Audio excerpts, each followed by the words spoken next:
जय माँ इंद्राक्षी जय अम्बे। इंद्राक्षी धाम में दर्शकों आप सभी का हम हार्दिक स्वागत करते हैं। आइए इस अंक में हम बात करते हैं अति विशेष मास माघ मास के बारे में।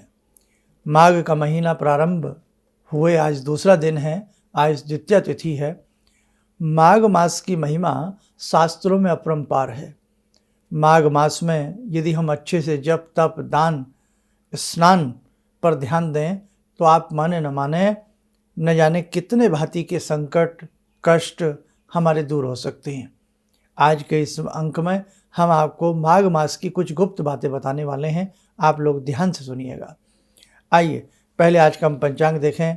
15 जनवरी सन 2025 दिन बुधवार, संवत 2081, माघ मास कृष्ण पक्ष, तिथि द्वितीया। आज दूसरा दिन है माघ मास का। नक्षत्र भी बहुत अच्छा है, आज पुष्य नक्षत्र है। राहु काल 12 से 1:30, दिशा शूल उत्तर पूर्व दिशा।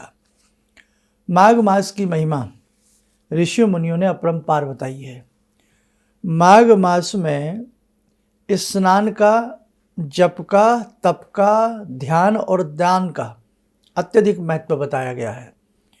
कहीं पर भी तालाब हो, स्वच्छ जल हो, उसमें स्नान का महत्व बहुत ज़्यादा इस महीने में बताया गया है। लेकिन काशी हुआ, संगम का तट हुआ, अनेकों प्रकार के तीर्थ जहाँ गंगा मैया कल कल करके बहती हैं, नर्मदा मैया, कहने का भाव पवित्र नदियों का इस स्नान माघ मास में व्यक्ति के जन्म जन्मांतरों के पापों को उतार देता है, दूर करता है, संताप को दूर करता है। इसी के साथ साथ माघ मास की संक्रांति जो बीती है उसका विशेष अपने आप में महत्व होता ही है।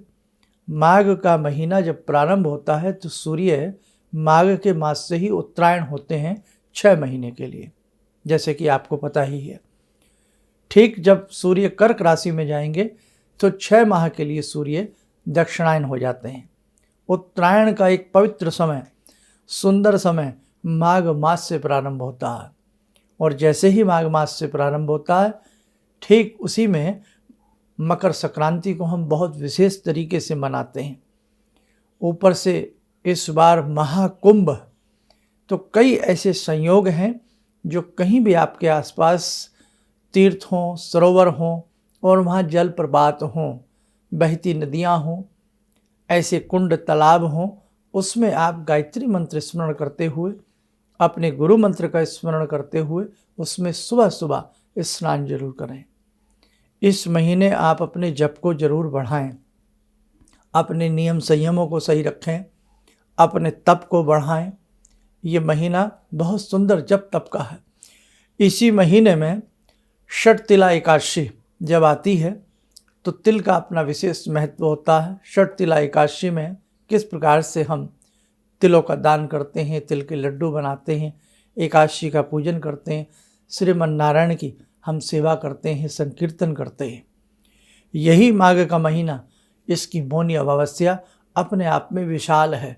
मौनी अमावस्या में जो शाही स्नान है वो करोड़ों की संख्या में लोग महाकुंभ में संगम के घाट पर यानी कि संगम में डुबकी लगाते हैं। जन्म जन्मांतरों के कषाय कलमश उन व्यक्तियों के उतर जाते हैं। मौनी अमावस्या, उसका जप तप दान अपने आप में विचित्र होता है, रहस्यों से भरा होता है। उसी माघ मास में जब शुक्ल पक्ष की बेला आती है, विद्या की देवी वांग देवी शारदा भगवती सरस्वती का पूजन बसंत पंचमी के रूप में होता है। विद्या की प्राप्ति का भी समय माघ मास के लिए अनुपम होता है।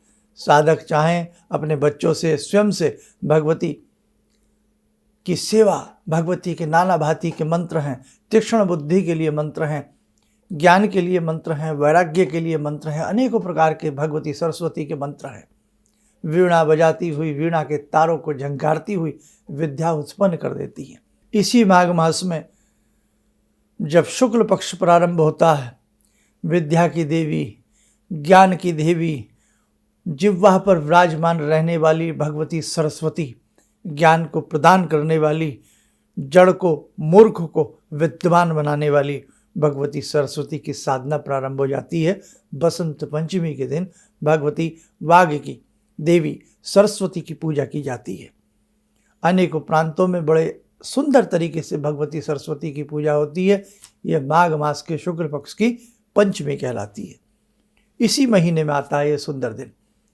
पंचमी बीतते ही हम एकदम क्या करते हैं, अचला सप्तमी का व्रत भी बहुत अच्छे से रखते हैं।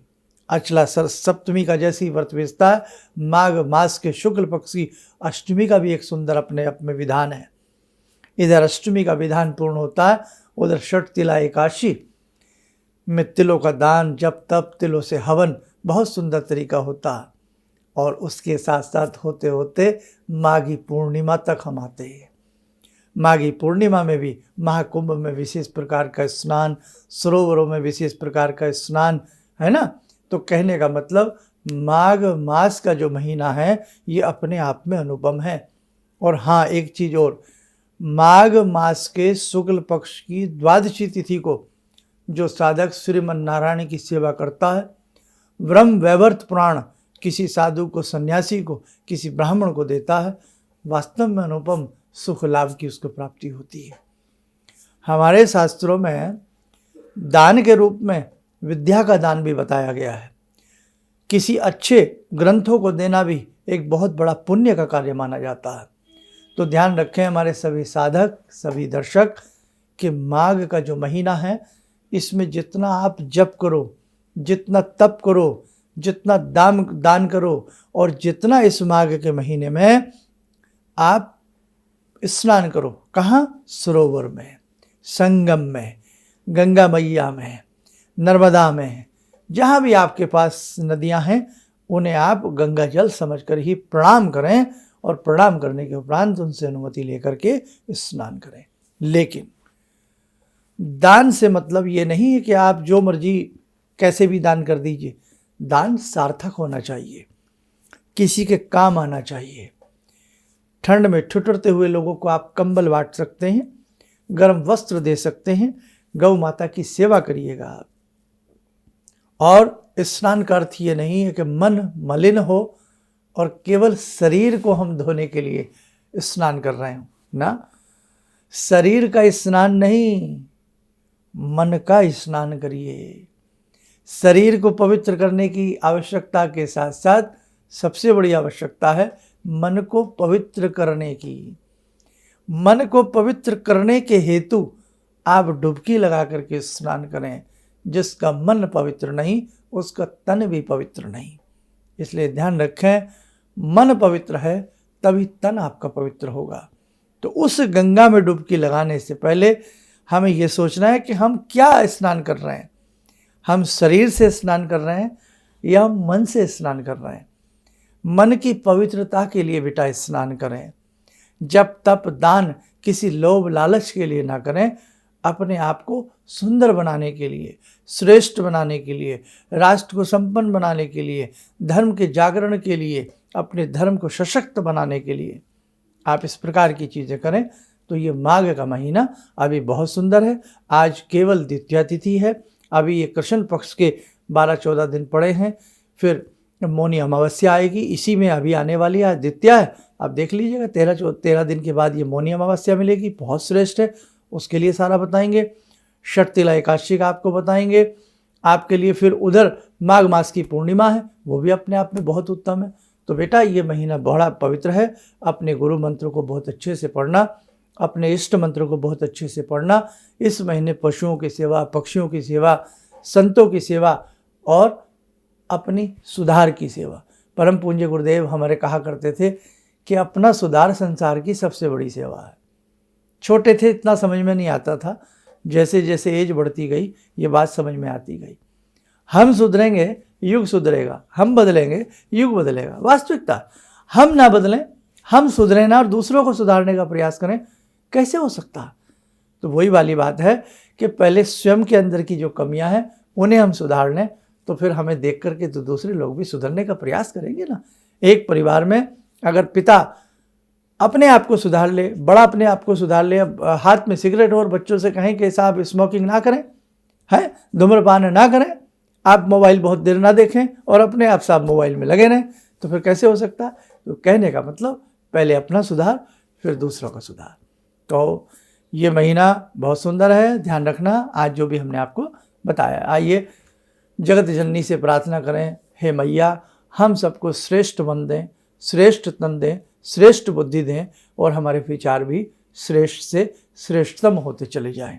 ॐ सिन्दूरारुणविग्रहां त्रिनयनां माणिक्यमूलस्फुरात् स्तारानायकशेखरं स्मितमुखी वापेन वक्षोरुवां पाणिभ्यामलपूर्णरत्नचषकां रत्नोत्परां बिभ्रति सौम्यां रत्नघटस्थरक्तचरणां ध्यायेत्पराम् अम्बिकां खड्गं चक्रगदेषु चापपरिगान् शूलम्बुशुण्डिं शिरा शङ्खं संदधतीं करे स्त्रीनयनां सर्वाङ्गभूषावृतां नीलासमद्युतिमास्य पाददशकां सेवे महाकालिकां यामास्तो स्वपितैहरो कमलजो हन्तुं मधुं कैटवम् विद्युद्दामसमप्रभां मृगपते स्कन्दस्थितां भीषणां कन्या विहकरवालखेटविलसा धस्ताविरासेवितां हस्तेश्चक्रगदाशिखेटविशिखां चापं गुणं तर्जनीं विप्राणामलिलात्मिकां शशिधरां दुर्गां त्रिनेत्रां भजे। कवच बना लें, ध्यान करें, भगवती का शुभ आशीष हम सबके ऊपर बरस रहा है।